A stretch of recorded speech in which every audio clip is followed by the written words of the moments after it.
আচ্ছা, তুমি কি শুরু করছো? শুরু করলে আবার কাটতে দাও দিয়ে। আজকে যে কলমটা করব এটা হলো গুটি কলম। আমরা প্র্যাকটিক্যালি শিখবো গুটি কলম, ঠিক আছে? কি কলম তাহলে? গুটি কলম। গুটি কলম, ঠিক আছে। গুটি কলম করা হয় কোন কোন গাছে? না, আমি বলি শোনো। এখন হলো এটাকে আমরা, যাতে এটা কম্প্যাক্ট থাকে উপরের দিক থেকে এইভাবে আবার টাইট করে নিয়ে আসবো, তাহলে মাটিটা কম্প্যাক্ট অবস্থায় থেকে যাবে। তারপরে এই যে এখানে গিট্টুটা দিব। শেষ কাজ না স্যার? হ্যাঁ শেষ। এইভাবে কতদিন রাখতে হবে স্যার? এইভাবে দেখা যাবে কি 2 সপ্তাহ পরে হয়েছে। এখন বন্ধ করে ঢুকে পেঁচটা এমন ভাবে দিব।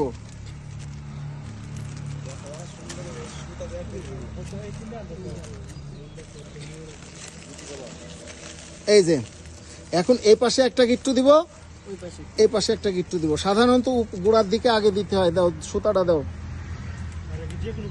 আজকে যে কলমটা করব এটা হলো গুটি কলম। আমরা প্র্যাকটিক্যালি শিখবো গুটি কলম, ঠিক আছে?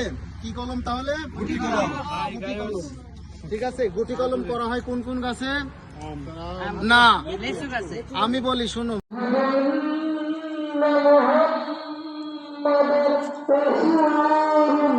এখন হলো এটাকে আমরা, যাতে এটা কম্প্যাক্ট থাকে উপরের দিক থেকে এইভাবে আবার টাইট করে নিয়ে আসবো, তাহলে মাটিটা কম্প্যাক্ট অবস্থায় থেকে যাবে।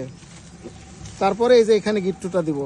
শেষ কাজ না স্যার? হ্যাঁ শেষ। এইভাবে কতদিন রাখতে হবে স্যার? এইভাবে দেখা যাবে কি 2 সপ্তাহ পরে হয়েছে। এখন বন্ধ করে ঢুকে পেঁচটা এমন ভাবে দিব।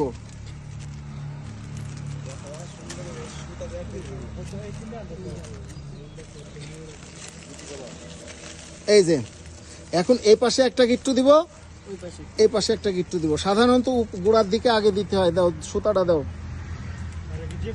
হবে এটা আটাইলা মাটি, চিকন মাটি বলে যেটা আমাদের নেত্রকোনার ভাষায়। এটাকে এভাবে লাগাবো, এই যে, ঠিক আছে? এভাবে লাগাবো। এই যে দেখো মাটির বলটা এভাবে লাগাবো, লাগালে পরে হয়ে যাবে। এখন শুধু এটাকে আমরা পলিথিন দিয়ে একে পেঁচাই নিব। আচ্ছা, তুমি কি শুরু করছো? জি স্যার। শুরু করলে আবার কাটতে দাও দিয়ে হবে। এটা আটাইলা মাটি, চিকন মাটি বলে যেটা আমাদের নেত্রকোনার ভাষায়।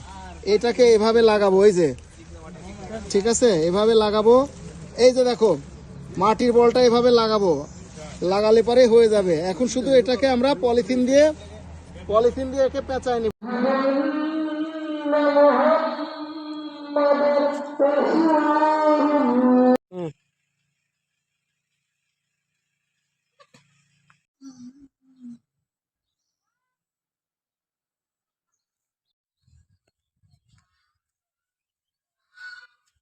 ভালোবাসারই আলু জ্বালাতে পেরেছে কয়জন, সবই তো ভুলে গেছি।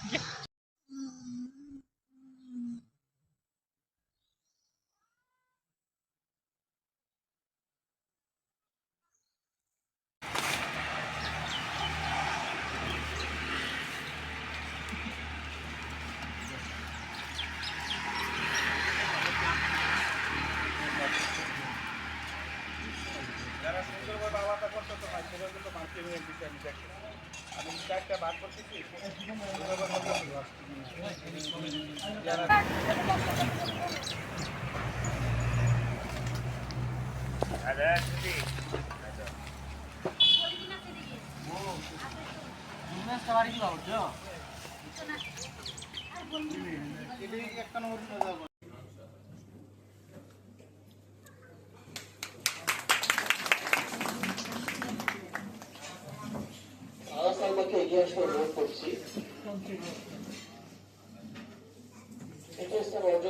এই মুহূর্তে শসা বীজ রোপণ করা হবে।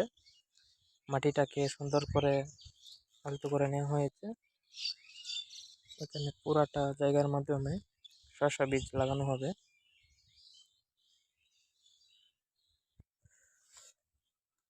আমি এখান থেকে লাগাইতেছি 16 ইঞ্চি দূরত্ব রেখে বীজটি রোপণ করব।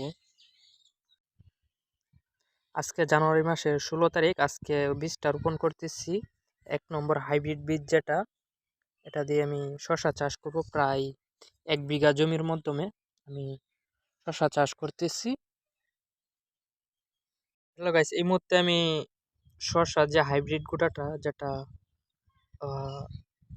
আপনাদের ফেব্রুয়ারি এবং মার্চে সম্পূর্ণভাবে ফসল দিবে। জানুয়ারিতে প্রথমে লাগাচ্ছি। আজকে জানুয়ারির 15 তারিখ।